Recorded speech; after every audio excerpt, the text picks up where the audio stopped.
Salam əziz dostlar və dəyərli izləyicilər. Qərar aldım ki, o Instagramda bir post paylaşmışdım.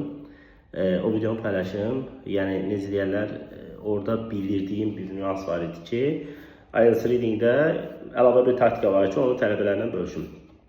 Əslində bu taktika haqqında indi qısa bir məlumat verəcəm və praktik olaraq sizə göstərəcəm. Salam əziz dostlar bir daha. Deməli mənim ikinci ən əsas vacib reading ilə bağlı tipim nədir?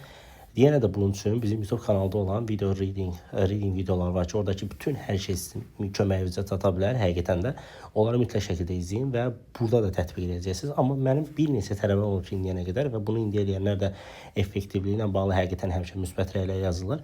Mətni 10 dəqiqə oxuyurlar, sonra 10 dəqiqə sualları işləyirlər. Məsələn, necə?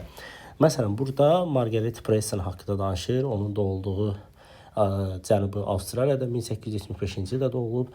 Onun qızı filan kəs, nə bilim, onun arvadı ilə bağlı məlumat verir. O və onun bacısının məktəbə göndərməyi ilə bağlı danışır.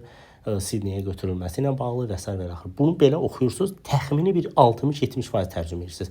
Nə bilim, 98-ci atası öldü, Margaret döndü Adelaideyə, orada təhsil almağa, sonra oxumağa, nə bilim, öyrətməyə, onun ilk işi, nə bilim, Alman filan kəsin köməyi ilə olub və s. və ilə axır. Yəni, ümumi belə tərcümə edirsiniz, nə bilim, başa düşməlisiniz, yəni. Məsələn, sonra gəlirəm, məsələn, burada birinci nədən söhbət gedir? Məsələn, birinci suala fikir verin. Artist, Alman, bula bula bula. Fikir verdisə, mən əslində onu elə burada bayaq oxudum. Burada fikir verdisə, burada bayaq mən onunla bağlı bir məlumat oxudum. Fikir verin, onun Alman, burada. Fikir verin, baba burada.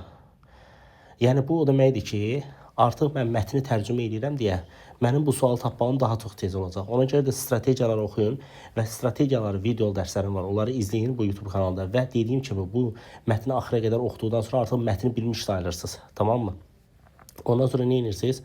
Avtomatik olaraq mətni yavaş-yavaş oxuduqdan sonra başlayırsınız testləri eləyəndə artıq siz sualların yerini biləcəksiniz. Artıq siz orada gedən söhbəti biləcəksiniz. Məsələn, Margaret onun, məsələn, həyat yoldaşı, William və s. və ilə axır.